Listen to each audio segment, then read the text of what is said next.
So, we're going to dive into a guide for the human heart that's over 700 years old. But you'll see it starts with a question that feels like it could have been written this morning. This is the disease and the cure. I mean, it's a huge human puzzle, isn't it? We know what's good for us, we know what we should be doing, but so often we find ourselves doing the exact opposite. Why? Why do we do that? Well, that's the central question this whole text is trying to answer. And the answer we're exploring comes from the 14th century scholar Ibn al-Qayyim.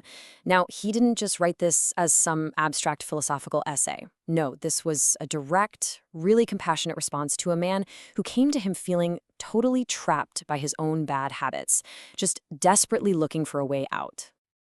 And here's the core idea, the thing that changes everything. What if our spiritual struggles, our inner conflicts, what if they aren't just moral failings? What if they're actually like diseases? The book suggests they have causes, they have symptoms, and this is the most important part, they have a cure. Okay, so if we're going to stick with that medical analogy, the very first step has to be a diagnosis, right? We have to figure out what exactly is this fundamental disease of the heart that the guide is talking about. So the core sickness is basically identified as sin or disobedience.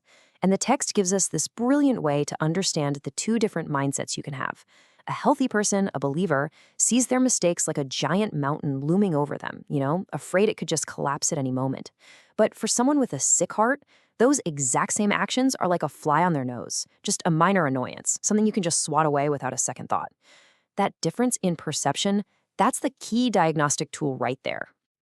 And these symptoms, they aren't just abstract feelings. They're described as real, tangible things that ripple through your entire life. You're deprived of knowledge, which is seen as a kind of divine light. You feel a darkness in your heart that can even be seen on your face.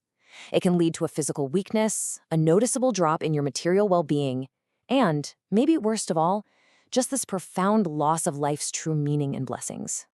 All right, so those are the personal symptoms. But what happens when this disease is just left to fester? Not just in one person, but across a whole society? Well, the stakes get a whole lot higher. This work makes a direct link between our individual actions and the decay of society, with this really powerful quote. The idea here is that the corruption we see all around us, social, environmental, you name it, is actually a direct result of the collective spiritual sickness of the people. And to really drive this point home, the author brings up these historical accounts as like giant cautionary tales. For example, the people of Ad, they were just overwhelmed by a destructive wind that left them looking like hollow date palm tree trunks. Then you've got the people of Thamud. They were destroyed by an awful cry, a sound so powerful that it literally tore their hearts apart inside their bodies. And of course, the famous story of Pharaoh and his people. Their bodies were drowned in the sea while their souls were cast into fire.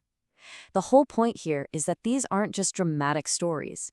They're presented as solid evidence of how an untreated societal disease leads to total collapse.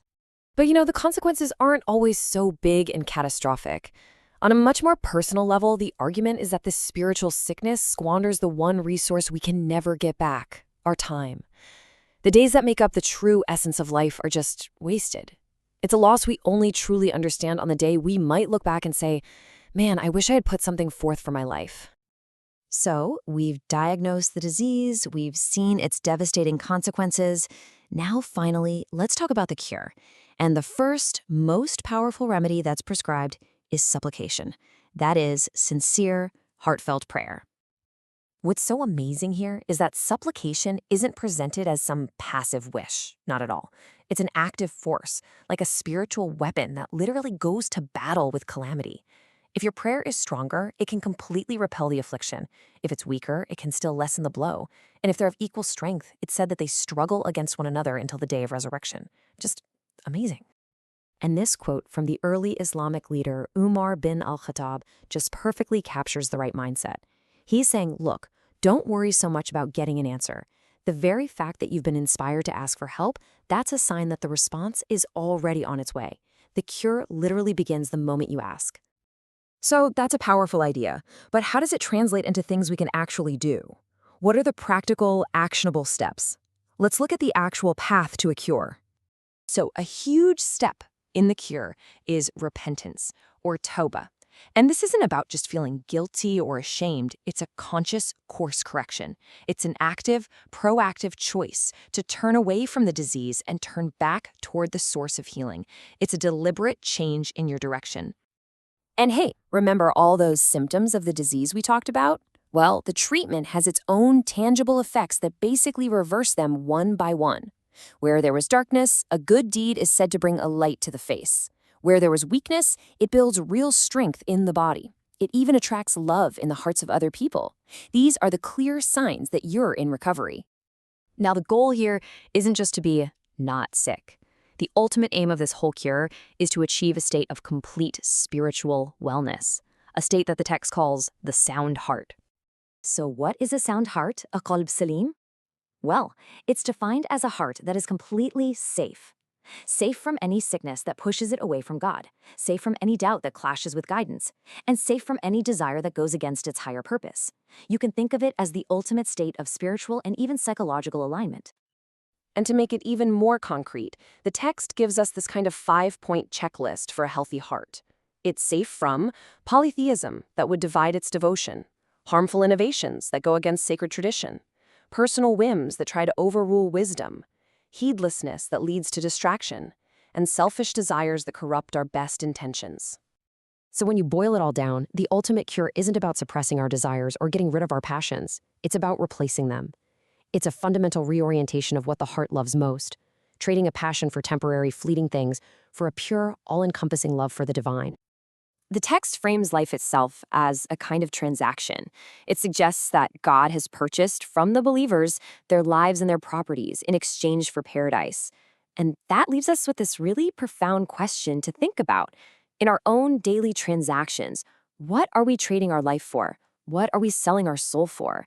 Is it for something that will last or for something that's just going to fade away? And to close, the text leaves us with this absolutely unforgettable metaphor.